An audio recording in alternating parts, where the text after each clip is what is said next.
Titus chapter 1, verses 1 to 10. Tapos na tayo sa, ano yung natapos natin recently? James, praise God. Tagal-tagal din yun, ano? Pero ngayon, by God's sovereignty, Titus tayo nilagay. So, who is Titus? Yun muna alamin natin. Ang sinasabi ng Bible. Sino to? So, Titus is a Gentile Christian na convert ni Paul. So, basically, si Paul ang nag-share ng gospel kay Titus. Wala si Titus.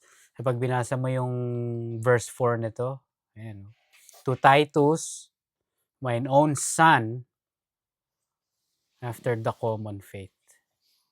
So basically, pag gano'n na yung claim, tinatawag mong my son after the faith. Parang siya yung nag-give birth sa'yo. Naintindihan niya yung idea. Parang spiritual father ni Titus si Paul. Spiritual son ni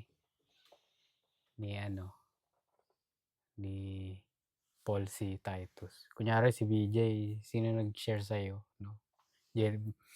Basically si BJ, no? Pang daughter ka.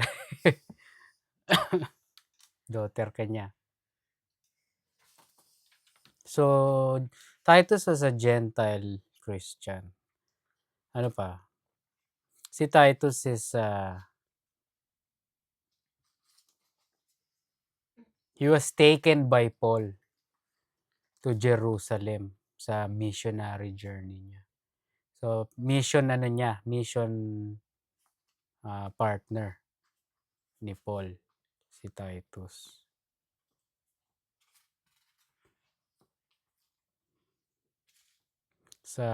Makikita mo yun sa Galatians chapter 2, verses 1 to 3. Pumunta si Paul sa Jerusalem. Galatians 2, 1 to 3. Sabi, then 14 years later, I went back to Jerusalem again, this time with Barnabas, and Titus came along too. Verse 2. I went there because God revealed to me that I should go. While I was there, I met privately with those considered to be leaders of the church and shared with them the message I had been preaching to the Gentiles. So natatandaan nyo, pinag-aralan natin yung di ba? Si Paul, pumunta muna siya dinala siya ni God sa Mount Sinai. Tapos naghintay muna siya, di ba, ng certain time. Hindi siya yung agad na pumunta sa mga apostol para i-confirm kung tama nga ba yung doctrine niya, no? Kasi sinasabi dito, 14 years later, ang tagal bago siya magpakita pero kinonfirm niya, kaya siya pumunta. In a way, di ba pinag-aralan, kinonfirm niya na rin. Kasi sabi dito sa Galatians 2 verse 2, I wanted to make sure that we were in agreement for fear that all my efforts had been wasted and I was running in the race for nothing, in vain. Kinonfirm niya. Dala niya si Titus, si Barnabas.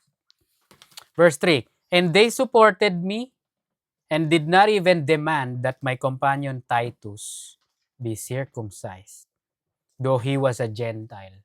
So dito mo malalaman na si Titus is a Gentile.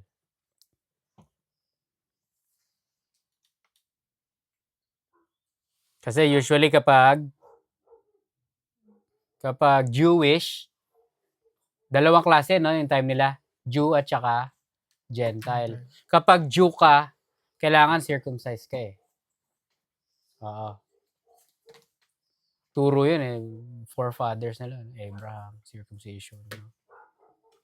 Eh, si Titus Gentile. Eh, kaso naging Christian na sila, kaya sinabi dito, hindi na nila finorce na i-circumcise si Titus, 'no? Kasi wala na para saan, 'no? Wala na 'yun, eh. Tandaan niyo yung Acts 15, yung mga false brethren. Sabi nila ano sa Acts 15, unless you are circumcised as required by the law of Moses, you cannot be saved, 'no?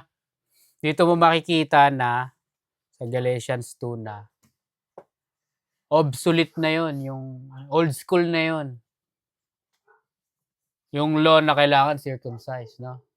To be a part of God's family, wala na 'yun. Kitang-kita dito si Titus. Believer na 'to, walang circumcision na kailangan. Kasi we have the new covenant, naintindihan niyo? So Titus was Gentile, Titus was Paul's missionary companion.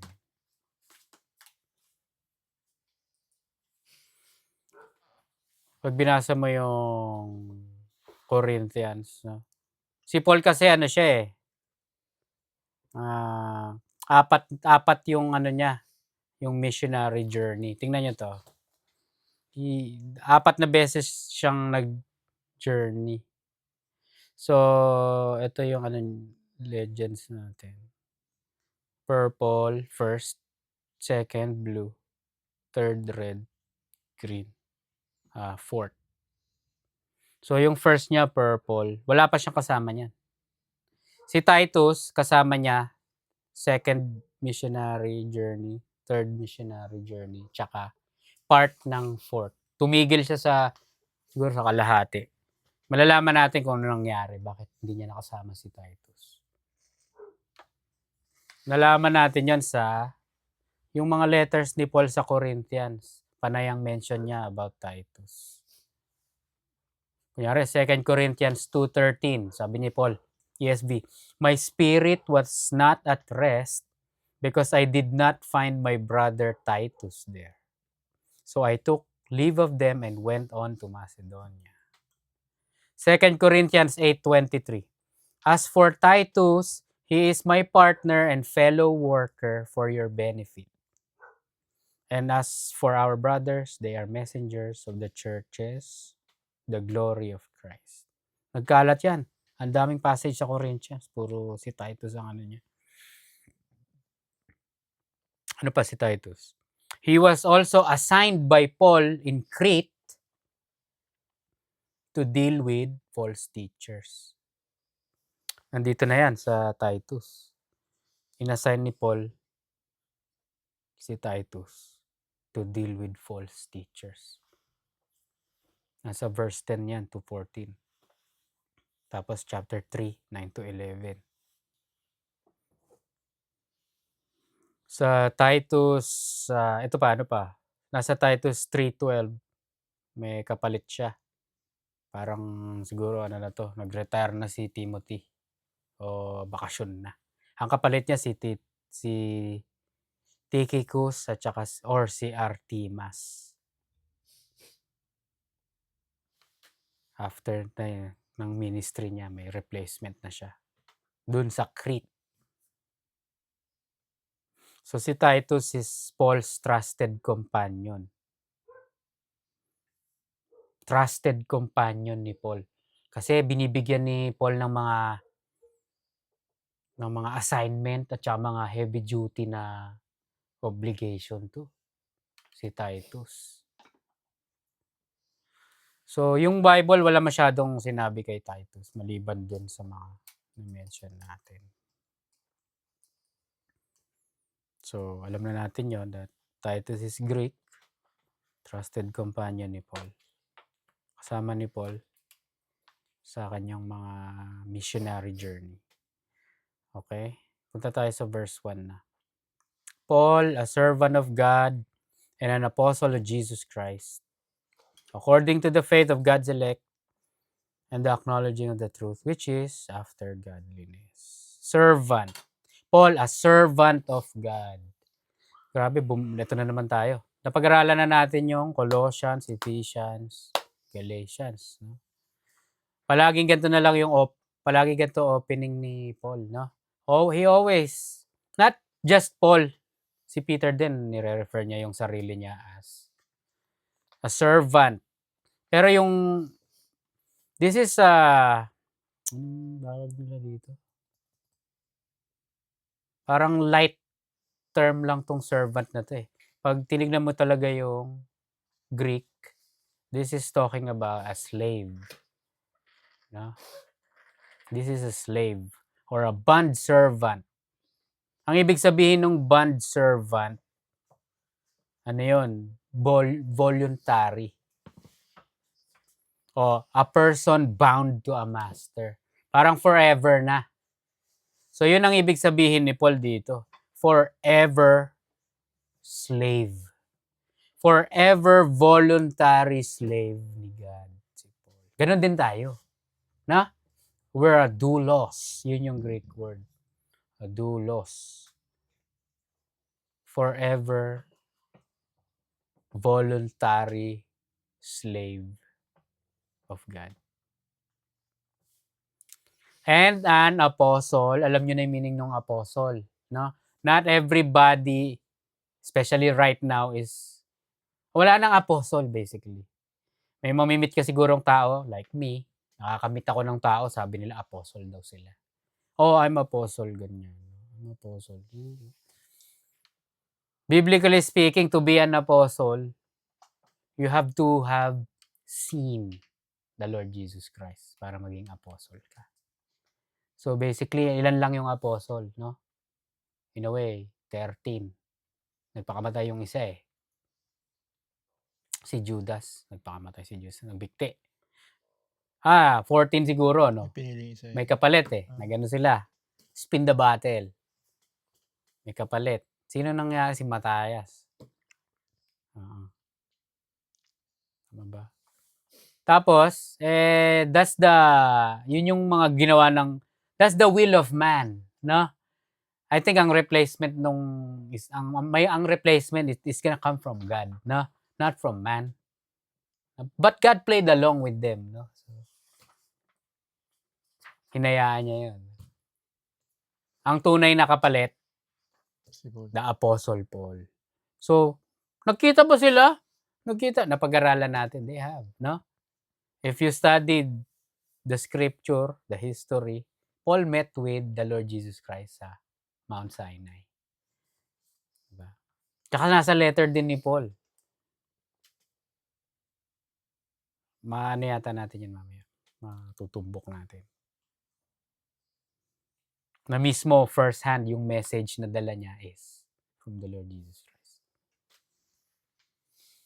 Apostle of Jesus Christ. So, tandaan nyo yun, ang apostle is someone, basically, someone na nakita mo dapat si Lord in person. For you to be claiming an apostle, para maging valid yun. Na? Pwede sa'yo sabihin ng false apostle na, nakita ko siya sa panaginip ko. O, nakita ko siya nung nag-almusal ako, nagpakita, kumatok siya, nagpakita. No? Like, those could be demons. No? Nagpapakita yung demons na mga nagdagaan na sila, nagpapalit ng anyo. Pero, biblically speaking, wala na. Tapos na yung production ng apostle. Sila lang exclusive. Kaya nga sila, may special seat sila 'di ba, sa heaven. So kung sabi may 24 ang seats sa heaven, 'di ba? Talking about sa Old Testament, yung 12 tribes at saka 12 apostles. So kung marami pang apostle, ibig sabihin hindi lang 24 yung seats. Na? May extra pa palang mga extra seats na exclusive, no? Wala, 12 lang special apostles. So wala na. Pag may nag-claim na apostle, that's a false preacher or whatever. False apostle. According to the faith of God's elect. Sa ESV, for the sake of the faith of God's elect. Ano ibig sabihin ng for the sake? To the benefit of. So Paul was saying, I am a servant of God and an apostle of Jesus Christ to the benefit of the faith of God's elect and their knowledge of the truth. So what Paul is saying is, he's doing everything for the Christians. Naintindihan niyo? Secondarily, he's doing it first to God, no? For the sake of, or for the to the benefit of us. We're benefiting really right now, no? We have his letters, no? We're learning doctrines, no? We're learning theologies. It was because of Paul, by God's providence, of course, by God's sovereignty, of course. For the faith, no? For the sake of the faith, para daw maniwala pa tayo, no? Basically, parang yung sinasabi ni John, no? So that you may believe. Tandaan nyo? This was written so that yung book of John o First John. O yung mga epistles ni John. Sabi ni John, this was written so that you may believe. Ito basically yung ibig sabihin ni Paul dito. I was the servant, I was the slave of God and an apostle of Jesus Christ so that you can have more faith. So that you guys would believe more. Naintindihan nyo? Hindi lang yun. For the sake of the faith of God's elect and their knowledge of the truth. Ibig sabihin nito, so that our knowledge of the truth would increase more. Para matuto pa tayo. So Paul did what he had to do para we can have more faith at saka we can have more knowledge of the truth. Ito ngayon yung ano dito. Sabi, which accords with godliness. Ano ibig sabihin nun? Ibig sabihin, napag-aralan natin, tandaan nyo sa James chapter 3, 13 to 15. Yung knowledge dapat is accompanied by basically good works. Tatandaan nyo? Hindi mo pwede sabihin may alam ka pero palpak ka, wala kang pakialam sa ano mo, mga brethren. That's not wisdom. Tandaan nyo sa James chapter 3, 13 to 15 sabi, who is wise and understanding among you? By his good conduct, let him show his works in the meekness of wisdom. But if you have bitter jealousy and selfish ambition in your hearts, do not boast and be false to the truth. This is not the wisdom that comes from above, but is earthly, unspiritual, demonic. So nakita nyo? Show your wisdom by good conduct with meekness. Natatandaan nyo? So yun ang sinasabi dito. For the sake of the faith of God's elect and their knowledge of the truth, which accords with godliness. Magkasama dapat yung knowledge at saka basically godliness, basically yung good works. Hindi lang pwedeng alam mo yung truth, you have the knowledge of the truth, pero utak ka lang, no? Nasa utak lang. Walang practice, walang works. That's empty. Sa chapter 2, it's called dead faith, no? Faith without works is dead, sabi sa chapter 2. That's what it means. Verse 2. In hope of eternal life, which God, who never lies, promised before the ages began. So dito sa verse 2, makikita natin na since the beginning, or before the ages began, God has already planned the salvation of His people, promising them eternal life through His Son. So sinasabi dito, in hope of eternal life, which God who never lies, promised before the ages. Before the ages, ano to? To be specific, this is not from the beginning of the creation. This is the beginning nung pinadala si Lord Jesus sa earth. Yun yung, dun nagsimula to. Kasi ibig sabihin, pagdating ni Lord Jesus, puwede nang mabigay yung eternal life.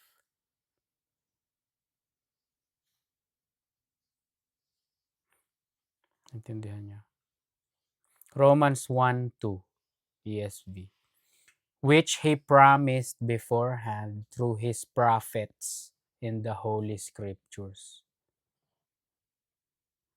So, sinasabi na yung shadow ng salvation. Sinabi na sa mga prophets, sa Old Testament, no? Hebrews 6:18. So that by two unchangeable things in which it is impossible for God to lie. Sabi kasi dito God who never lies, no? It's impossible for God to lie. We who have fled for refuge may have strong encouragement to hold fast to the hope set before us. God is a God of what? He's a God of, sabi, he can't lie, so he's a God of truth. Therefore, he can't lie. So pag may sinabi, what does this mean? Pag may sinabi si God, hindi siya, it's not an issue of maybe, no? It's not an issue of yung sana. It's not an issue of I hope. But instead, it's gonna come to pass pag sinabi ni God. Naintindihan niyo? Kaya nga pag yung mga prayer, kunyari, no, Lord, may you bless me with the knowledge and wisdom. May you bless me. Naintindihan niyo yung uncertainty ng word na may? Naintindihan niyo? That's not in God's vocabulary, yung uncertainties. Sinabi ni God kapag if you belong to Him, He will give you what you desire, spiritually speaking. Naintindihan niyo? So to pray na may, o sa Tagalog, sana po, gantuhin niyo po, bigyan niyo po ako sana. That's, para kang doubtful nun Naintindihan niyo? Hindi ganun. Kapag biblical yung prayer niyo basically, and it's according to God's will, God who cannot lie will do it. God who is a God of truth shall answer your prayer that is based on the truth. Naintindihan niyo? Ibig sabihin nun. Verse 3. And at the proper time manifested in His word through the preaching with which I have been entrusted by the command of God our Savior. The promised eternal life na minention sa verse 2. It came by the word. Sino yung word? Ha?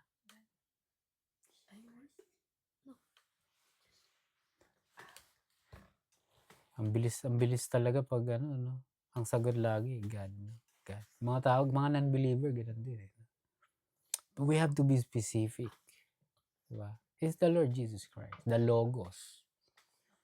The Logos. So,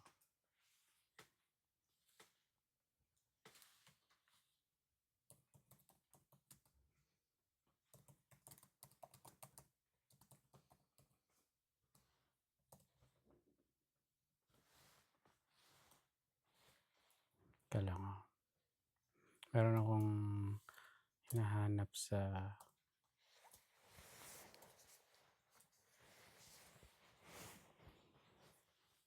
nasa 1 Samuel Wala akong internet. Bakit ano nangyari sa internet ko? In airplane mode ko.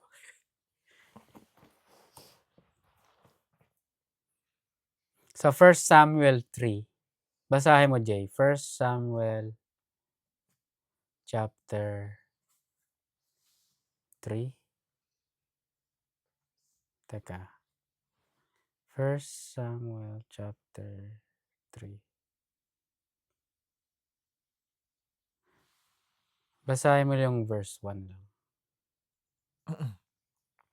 And the child Samuel ministered unto the Lord before Eli.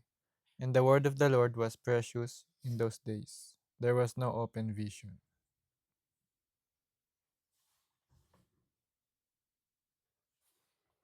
Teka. 21, verse 21. And the Lord appeared again in Shiloh, Mhm. for the Lord revealed himself to Samuel in Shiloh by the word of the Lord. Ayun. For the Lord himself, ano daw? Appeared again. Appeared again. In Shiloh How? by the word. By the word. So this is another Christophany. Alam niyo yung Christophany, pinag-usapan natin ito kanina. No? Appearance ni Lord Jesus Christ sa Old Testament. So makikita mo dito yung the word. Nandito na siya.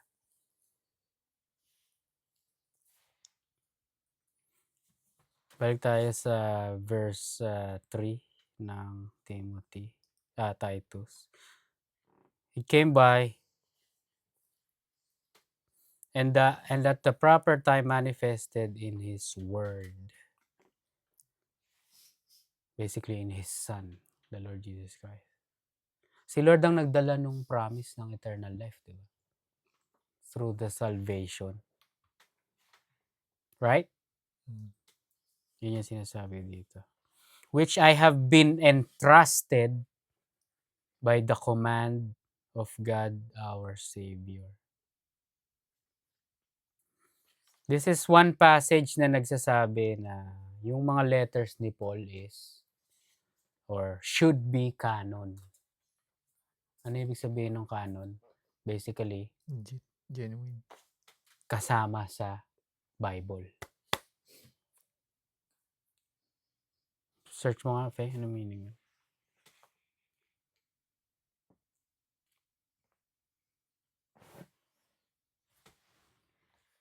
The definitive authorized list of books accepted as inspired scripture and the authoritative standard for Christian faith. Accepted, no? So, this is one verse sa Titus 1:3 makes the letters of Paul canon or accepted or authorized na maging nandito sa Bible. Naintindihan nyo? Kasi sabi niya dito, I have been entrusted by the command of God our Savior. The preaching, through the preaching with which I have been entrusted by the command. So yung everything na sinulat ni Paul is basically from God. It's scripture. Naintindihan niya? It's canon. Basically, yung mga hindi nakasama, kunyari yung mga apocryphal writings, no? Wala silang writing na nagsasabing etong writing namin is from God, no? Kahit sabihin man nila yun, ma-scrutinize yun, no? Mapag-aaralan kung legit nga, di ba? Pero wala. Pero si Paul is a historical figure, di ba? And he's claiming he's got the message firsthand, straight from God. From the Lord Jesus Christ, our Savior. Intindihan nyo?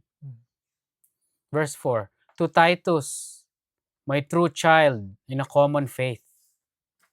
So, yung letter na to naka-address kay Titus. Napag-aralan natin yung mga letter ni Paul. Basically, naka-address sa mga churches, no? Kunyari, yung Romans is addressed to the Roman Church. Galatians, addressed to the churches in Galatia, Thessalonians, Ephesians. Pero ito is a personal letter. Verse 4, no? To Titus, my true child in a common faith. Alam na natin ibig sabihin nun, no? Bakit yung tinatawag my true child? Kasi siya ang basically, ginamit ni God para ma-convert. So, spiritual child ni Paul si Titus. In a common faith. Yung Greek word nito, anggara eh. Ibig sabihin ng Greek word nito, unclean. Oh, Ordinary. ordinary. Anggara nung Greek word na to. Pero pag pinag-aralan mo ang contextual meaning ng common is familiar, original, the usual, normal, biblical, common faith. Ibig sabihin, this is not an uncommon faith. What is an uncommon faith? Yung mga false faith, false church. Naintindihan nyo? Ibig sabihin, this is the true according sa true faith. Naintindihan nyo? Yun yung ibig sabihin ng common. Hindi ibig sabihin na uncommon, kakaiba, no? God, He's not referring na kakaiba tong natin, no? This is nothing special because this is truth. Plain truth. Naintindihan nyo? Common. Anything na mag-a-add o anything na opposite o anything na kalaban, those are uncommon. Naintindihan nyo? This is common faith. Yun ibig sabihin.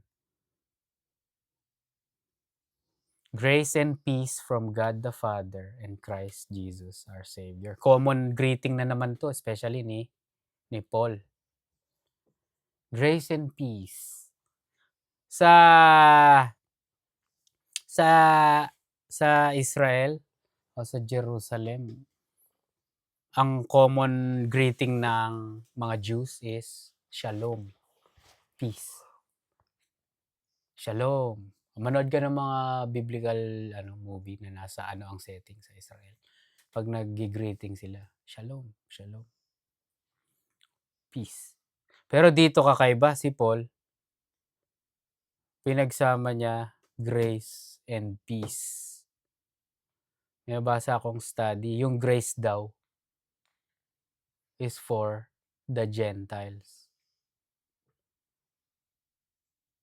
Totoo, di ba? By God's grace na save tayo. Is for the Gentiles. Kaya itong greeting ni Paul, meron daw theological statement na reconciliation, na yung Gentile and Jews are one. Kaya magkasama na siya. Naintindihan nyo? Grace and peace.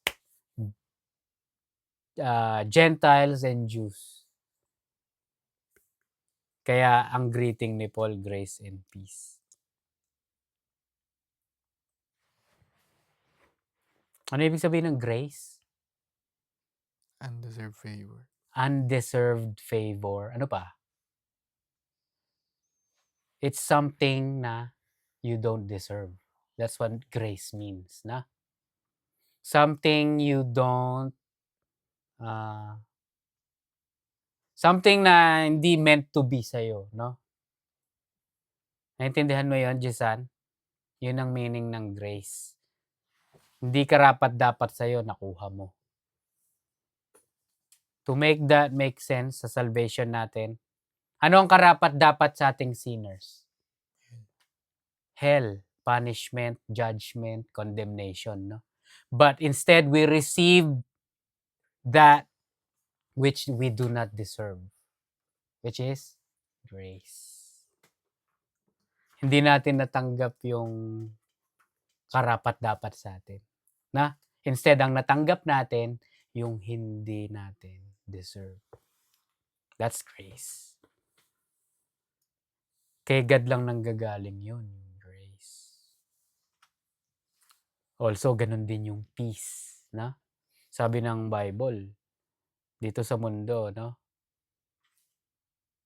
Sasabihin sa'yo ng tao, peace. Peace be with you. Pero sa totoo lang, ang tunay na peace is achieved if you have the Lord Jesus Christ. Hindi mo na kaaway si God. You have passed from death unto life. You have now peace with God. Yan ang ibig sabihin nun. And we have this grace and peace. Yan sinasabi dito. Verse 5. This is why I left you in Crete. Iniwan ni Paul si Titus sa Crete. Crete is an island. Tingnan natin yung mapa natin.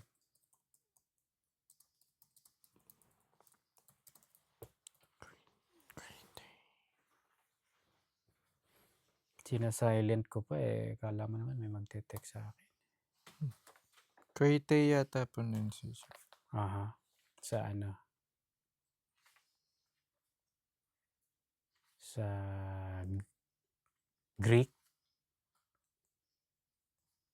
This is an island. Yung island of Crete. Teka.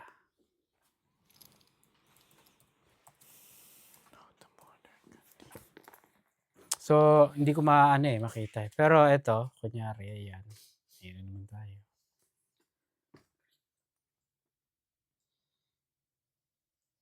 Kunyari ito. Nandito yung Israel eh, no? There's an island somewhere here. Nandun yung Crete. Tinignan natin yung missionary ni Paul kanina, di ba? Yung mapa. Ayun. Nakita ko nga to. Pero pero ayan. Nandito yung Greece, yung Rome, no? Nandito yung Jerusalem. Nandito yung island ng Crete. Nandito yung Patmos somewhere here. Tandaan niyo yung Patmos. Doon si John the Beloved. Doon siya in exile. Pero Crete is an island and Paul left Titus in the island of Crete. Bakit? Ayan. So that you might put what remained into order. So naggano na si Paul at saka si Titus dito. Basically parang nag-establish na ng perimeter. Guidelines. No? And that is what remained when Paul left Titus. Ayun patingin. May mga kasi kayo, privacy kaya walang nakakakita eh. No? Ako hindi ko na makita dito. So there's an island. Pero itong island na to, siya? Heavy duty on trades. Ang dami nilang mga product na it goes in and out. Mostly it goes out. That tells you kung bakit nakita ni Paul to na potential na mapagbuildan ng mga believers. Kasi, can you imagine, nag-witness ka dito, naging believer yung mga traders. Lumalabas sila. Oo. Ngayon, pag lumabas sila, by God's grace, magkakalat sila ng gospel, no? Tapos naka-witness na dito, na-convert, kakalat na naman. Kaya yung wisdom ni God, naintindihan nyo. Alam ni God yung mga moves niya, no? Kaya, nagkaroon ng high potential tong island. Tong yung Crete, historically, mga idolaters. Kilala nyo yung Diyos nila dito. Type nyo, search nyo. Who is the God of the Cretans? Cretans.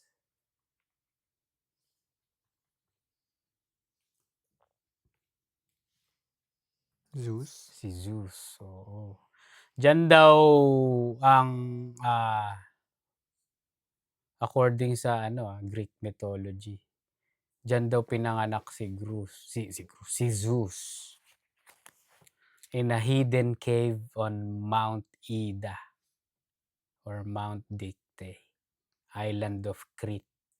Si Zeus, alam natin ano daw siya Thunder. God of thunder. Pero sinasabi God of sky and thunder.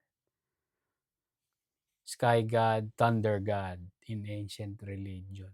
Dito daw siya nanggaling. So itong mga Cretans, yan ang winorship nila. So can you imagine, pinuntahan nila Paul yan. Common na na yan, di ba? Sa Acts, ang dami nilang mga pinupuntahan, mga idolater. No? Pero ito, heavy duty. Number 1 dito. Kunyari, pumunta ka sa Philippines. Ang main doon, No? Catholic. Yan ang main idolatry. No? Ngayon, pumunta ka sa Crete. Ang main nila doon is their god is Zeus.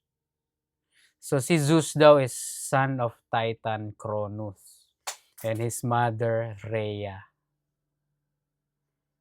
Ang mga kapatid niya, kilala mo to siguro, si Hera, Poseidon, Hades, Demeter, Hestia. Oo, mga kapatid niya. Ito daw si Cronus, yung tatay niya. Ano daw to? Devourer. So kinakain niya, nangangain ng tao, nangangain ng demigod, nangangain ng mga god, goddesses. Ito daw, yung base sa story nila, tinago daw ni Rhea, yung mami, si Zeus. Nung baby Zeus. Tapos lumaki si Zeus, lumakas. Pinatay ni Zeus yung tatay niya. Si Zeus ngayon yung naging champion. No? Siya na yung god. Small g. Pero ito, magiging familiar yung ginawa ni Zeus. Si Zeus daw is famous for his numerous affairs with both goddesses and mortals. Sound familiar? Genesis 6. Zeus is famous for his numerous affairs with mortals. So what does that tell you? This is a demon who had sex with mortals, humans. May mga anak siya, mga famous na anak niya. Athena, Apollo, Artemis, Heracles, Helen of Troy. Yan yung mga anak niya na I would say half demon, half man. So grabe, no? In a way, siya eh.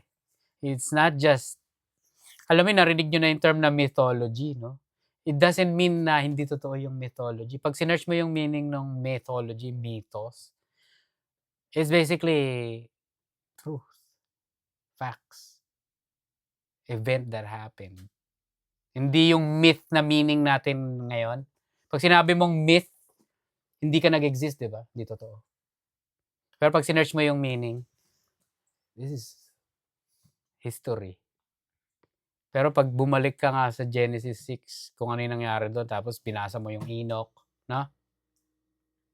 Yung mga karumal-dumal na krimen o ang pinagagawa ng mga demonyo. It's not a surprise. Demonyo to. No? So they're worshiping a demon sa Crete. You think just so happens Paul wants to go there para labanan yung mga dead idolatry na worship nila ng mga graven image? No. Paul this is infested with demons and they need to be saved. Naintindihan nyo? They need to be overtaken by the God of truth. Kasi kawawa naman sila eh. Di ba? They are imprisoned by a demon, Zeus. Naintindihan nyo? May tanong ka? So, put what remained into order, and appoint elders in every town as I directed you, sabi ni Paul kay Timothy, no? So after converting many Cretans in the island, ang hinaharap ngayon na kahirapan nitong island ng church dito sa island is spread ng false teachings.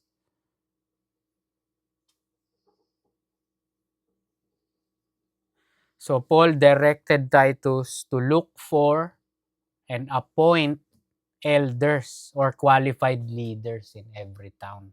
Ang dami daw town dito eh. Nakalimutan ko yung tawag nila dito sa Crete. The island of with 100 cities ba? Ibig sabihin, ang lit-lit nito pero ang dami daw nito, town or cities. Pero ang command ni Paul kay Titus dito, mag-a-assign siya ng mga leader for every town. Verse 6, 6 to 9, ito yung qualifications. Qualifications ng gusto ko hanapin mo kasi i-appoint mo silang maging leader. Verse 6 up to 9. If anyone is above reproach o blameless, that's your number 1 qualification. Kailangan blameless yung i-assign natin dito. The husband of one wife. Dito ngayon nakuha ng mga Katoliko yung mag-asawa lang dapat ng isa. No? Husband of one wife. Dito makikita na lalaki dapat, lalaki. Hindi sinabi ditong wife of one husband.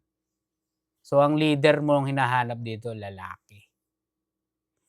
And his children are believers.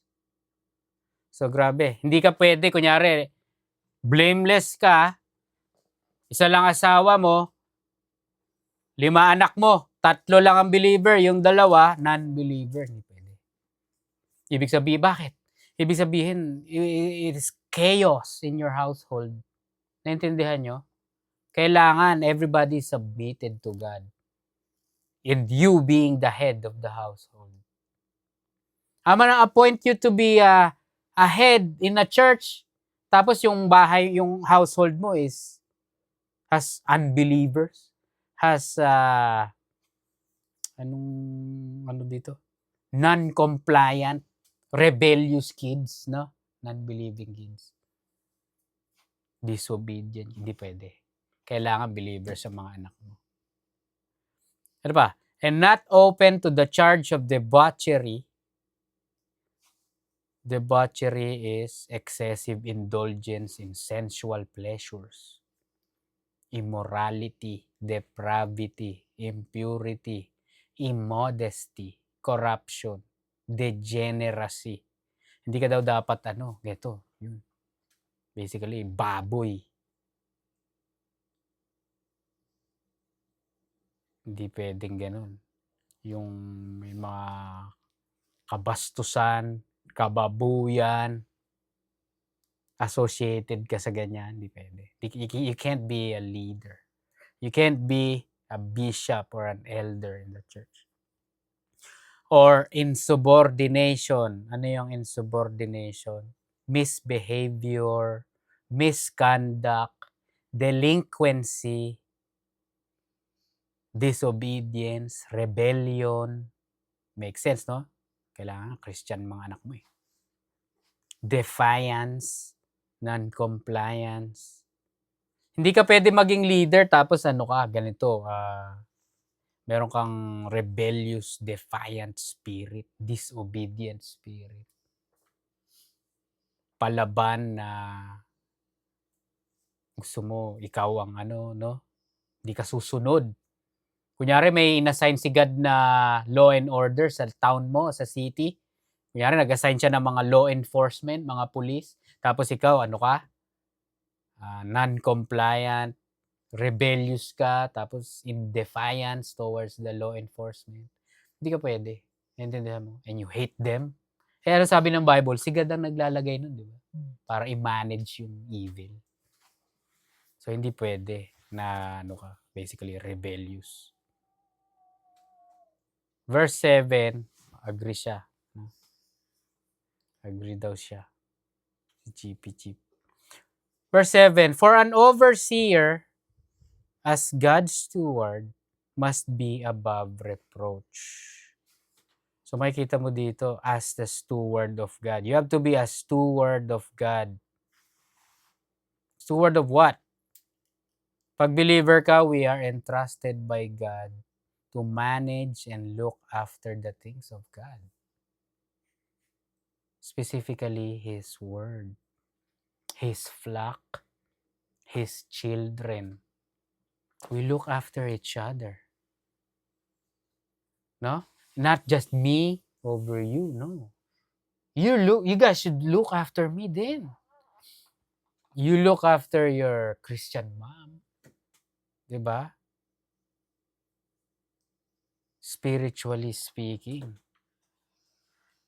we are God's steward. Entrusted by God. Ano pa sabi? He must not, must be above reproach. Blameless. Yun lang ang ibig sabihin. He must not be arrogant. He must not be arrogant. Or quick-tempered. Ibig sabihin, you have to be slow to anger. Hindi kayong nagagalit kagad. No? Magagalitin.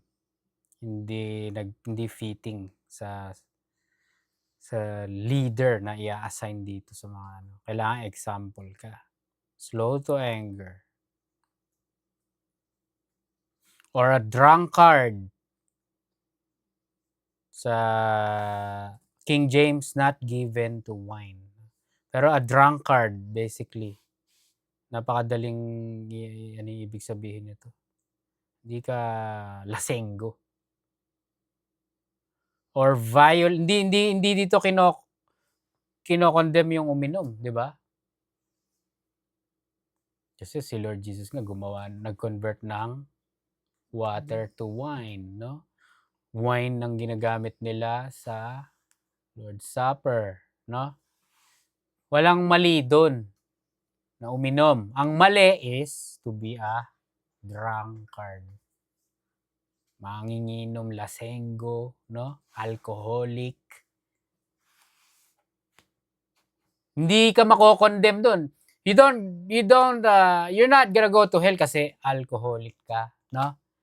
There's nothing you can do para mapunta ka sa hell. Wala ka rin nagawa para mapunta sa heaven, di ba? Si God ang may kagagawa ng lahat. So, to condemn na, si alcoholic, pupunta sa hell yan. Nope. Ang sinasabi dito, alcoholic ka, you can't be a leader. You can't be an elder. You can't be a bishop. You can't be an overseer of a church. Na? Kasi mamaya magpipreach ka, guys, tulog ka na. Lasing ka no? Kalokohan yun. Hindi ka pwede. Hindi ka qualified. Or violent. Self-explanatory na. Hindi ka pwedeng maging sa totoo lang. Diba? May issue ako na ganito Kunyari dati, may titingin sa akin, papatayin ko yan. Titingin mo, bariling kita. That's violence. Violence yun, no? Yung reaction mo is to do gory stuff, brutal stuff. That's violence. Hindi pwede. Hindi ka pwede. Or greedy for gain. Greedy for gain. Not greedy for gain. Basically, opposite ng false teachers to Ang mga false teachers is motivated by their greed for gain. So, dapat opposite ka. Hindi ka greedy for gain. Napag-aralan natin sa Peter, di ba? 1 Peter chapter 2 yata. Yung mga false teachers, no? Gusto nila pera. Ginagamit nila yung mga believer para yumaman sila. Ang dami ngayong mga prosperity churches, no? Prosperity preachers sa panahon natin. Pero hindi na bago yun sa panahon nila. May mga ganun na rin. Napag-aralan natin sa James, di ba? Yung mga rich. Ginagamit nila yung mga believer para yumaman sila. Di ba? O kunyari, for only $5, no? I'll tell you a wisdom na bigay ni God sa akin. Ang gaganon yan, yung mga yan eh. O bibigyan kita nitong book. No? It's a 100-page book for only $10. Yung mayaman sila. Yung mga ganun sa panahon natin. Ginagawa nilang den of thieves, no? Yung ginagawa nilang enterprise. Itong church. Pero pag magiging ano ka daw, to be qualified, hindi ka pwedeng ganito. Hindi ka pwedeng parang false teacher. Verse 8. But hospitable, ano yun? Friendly, welcoming, accommodating, sociable, kind. Kailangan ganun. Hindi ikaw yung, may pupunta sa makipag-Bible study. Sino yan? Iba mga lahi niyan. Pinoy ba yan? Hindi. Hindi sila pwede. We have to be welcoming. So we have to be sociable. Hindi anti-social. Na?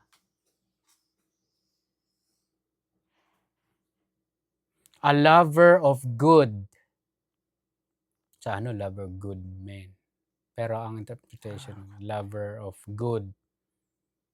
Philagathos. Phila. Love yun eh, no? Phila. Someone who has a deep personal affection for and actively pursues what is morally good, virtuous, and upright. This character trait involves delighting in what pleases God. So basically, you love the things that pleases God. That is, yun ang ibig sabihin ng to be lover of good. You love doing things that's pleasing to God. Does God love gaming? That's the question. Maybe he visits you sometime and watch you game. That's crazy. Ha? Titignan yung reaction mo, no? Napag-aralan natin kanina,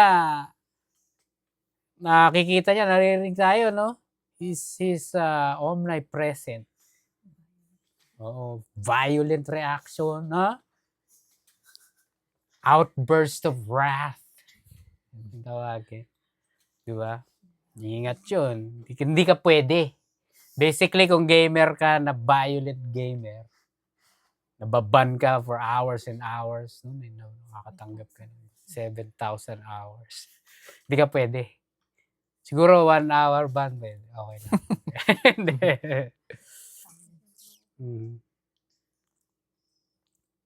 Ano na? Just. Nasa King James ka ba? ESV. Nice. Basically, just is fair, no? Hindi kayong partial, gaya nung napag-aralan natin sa James, no? May showing partiality. No? So, sa ESV, self-controlled, able to control one's emotions and desires, especially in difficult situations. Having or showing self-control. Especially in the heat of the moment. Kunyari, may mga bagay, may mga situation na nakakainis, nakakagalit, pero ikaw, cool ka lang. Cool, calm, collected. Chill. Slow to anger, self-control. No? Qualified ka kung ganon. Pero kung ano ka, konting ano lang sa'yo, nagagalit ka kagad, hindi ka pwede. Hindi ka pwede. Tandaan nyo, we're talking about qualifications of an elder, leader, bishop. We're not talking about salvation. Hindi sinasabi, ikaw magagalitin ka, you go into hell. Ikaw may greedy for gain, you're going to hell. Ikaw violent, you're going to hell. Ikaw wala ka self-control, you're going to hell. Hindi ka slow to anger, you're going to hell. You're a drunkard, you're going to hell. We're not talking about that. We're talking about qualifications. Naintindihan nyo? Hindi ito pwedeng gawing ano. Pero sa totoo lang, ginagamit to ng mga false brethren para manghusga, para mang-condemn, mang-judge ng fellow believer daw. O baka pati legit believer, inaano nila. They cast doubts, no?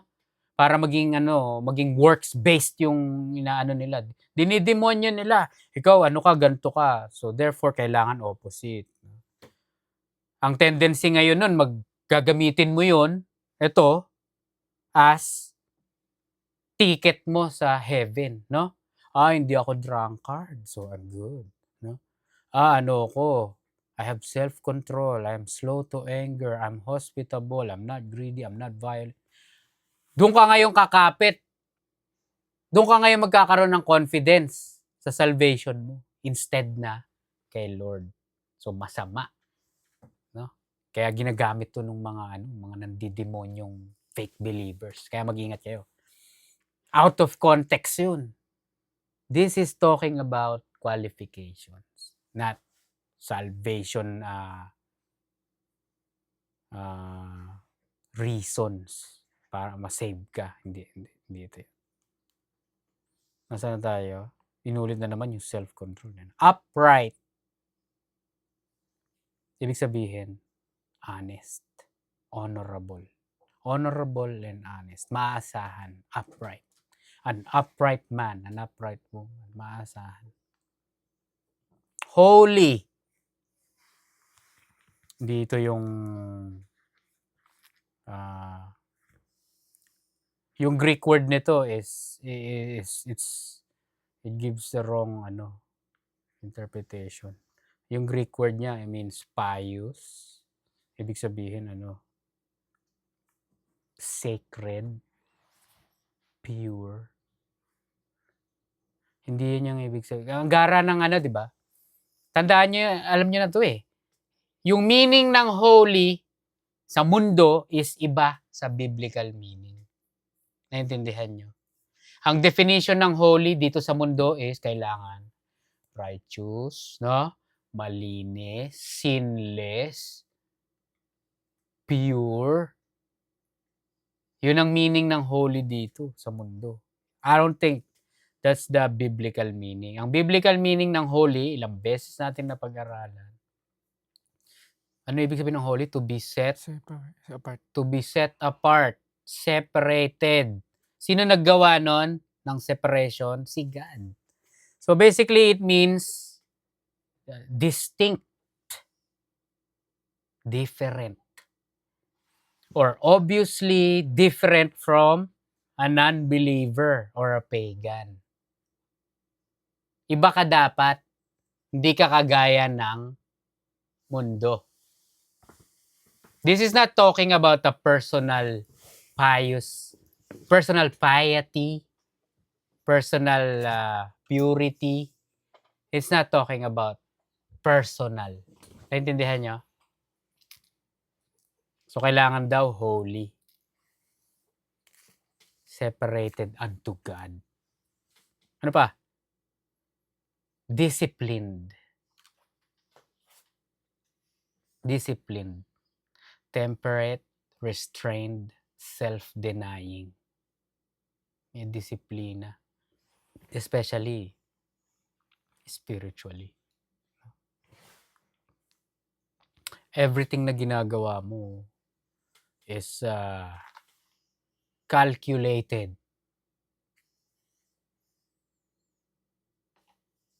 You have subjected yourself basically into something na hindi mo gusto, into something that you're not used to, into something that is new to you. It is something that you subjected yourself into something that you don't normally do. That's discipline. No? Kunyari yung gym, no? Kasi sa totoo lang, we'd rather sit and just play video game and watch movie and chill or sleep, no? But instead, we are disciplined to put ourselves into something that we don't want to do. That is something difficult for us. Ganun yung tinatawag nila na biblical discipline, no? Pag believer ka, you have to put yourself into spiritual things. Spiritual things to do. You have to subject yourself to biblical studies, no? Biblical obedience. Biblical learning and teaching. Naintindihan nyo? Disciplined. Kung wala ka nito, hindi ka pwede. Hindi mo makontrol yung buhay mo, no? Yung ano mo, predictable ka sa araw-araw mo, predictable. Pagising mo ng umaga, ito gagawin mo, hilamos ka, maliligo ka, kakain ka, mag-aayos ka, papasok ka, tatrabaho, uuwi, papahinga, kakain, matutulog, rinse, repeat. Predictable yung buhay mo. Anything nasa comfort zone. Anything na familiar sa'yo, ganun lang yung buhay mo. You don't go, alam mo yun, spiritually beyond discipline. Naintindihan nyo? Pag ganun ka, hindi ka pwede. Hindi ka pwede. You wish you wanna do things that God wants His people to do. Naintindihan nyo? But, nakikita nyo yung qualification. This is not a qualification na, ito okay ako. So, this is talking about, sa lahat to, lahat. O i-assign natin. Kaso guys, be aware may issue, mabilis magalit yan. Hindi. Kailangan, qualified ba to? Na-check nyo lahat? Kilala nyo siya? Okay. Hindi pwede. Ano yan? No? May issue sa ano yan. May issue sa greedy yan. Gusto niya yumaman. Driven ng earthly things yan. May napili ba sila? Ha? May napili ba si Ted? I'm sure by God's provision. Meron yan. Siguro 2, 3. Ako konti. Pero hindi, si God lang bahala eh. Diba? Ang dami siguro niyan. Ano pa? Verse 9. He must hold firm to the trustworthy word as taught. Kailangan firm, immovable, or solid in the word or doctrine. Biblically sound. And you hold fast, hold firm. Pinaniniwalaan mo at pinanghahawakan mo talaga yung pinaniniwalaan mo at pinanghahawakan mo. Yun yung sinasabi dito. Tatanda mo, sinasabi ko sa'yo, BJ, yung ayoko yung mga nagpipreach sa YouTube tapos nababago mo sila. Tanda mo, for example, si Kirk Cameron. I said his name. I don't like him.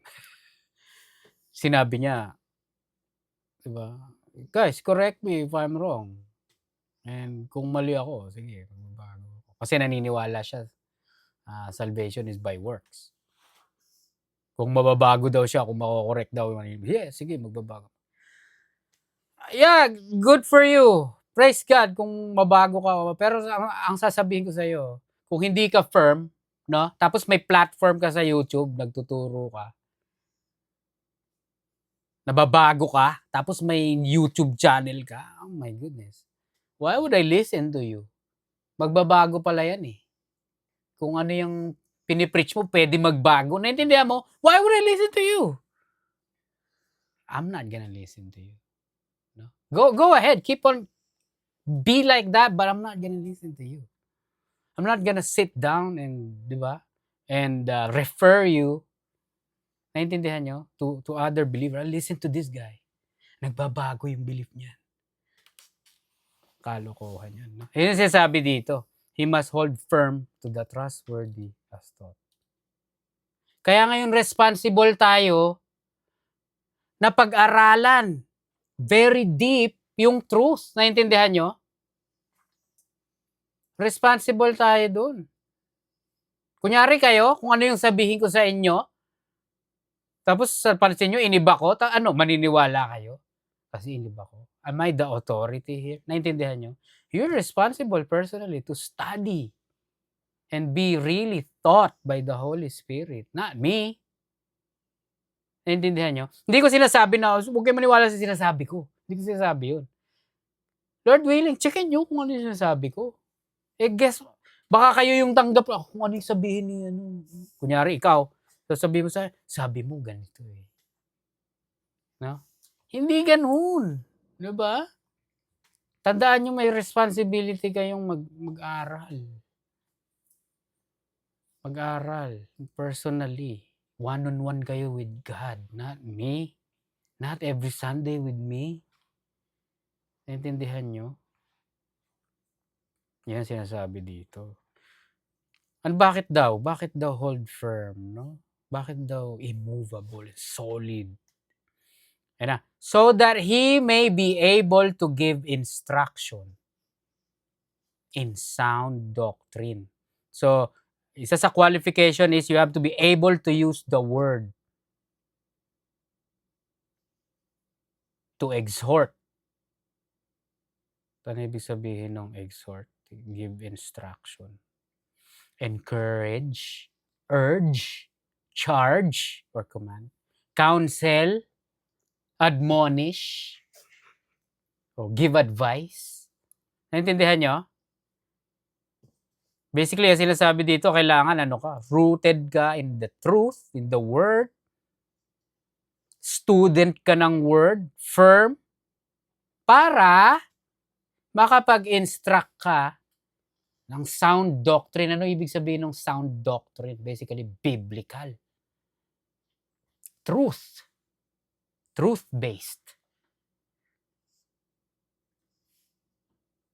Kung nagbabago, bakit ako makikinig sa'yo? Naintindihan nyo?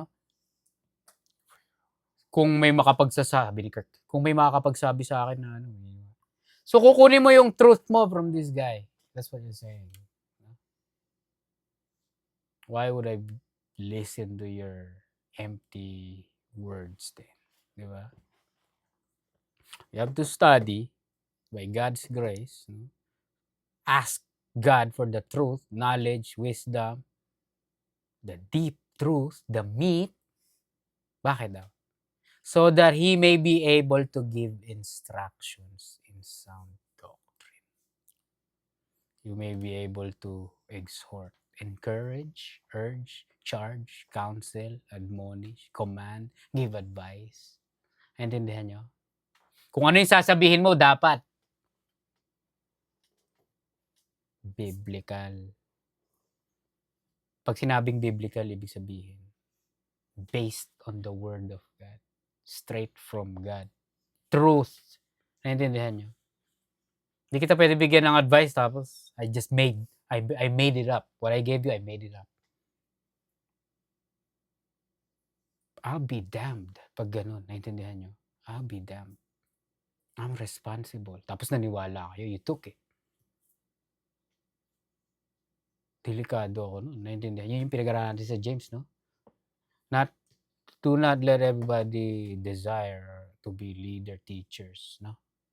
For theirs is the greater condemnation. Yun ang ibig sabihin nun eh.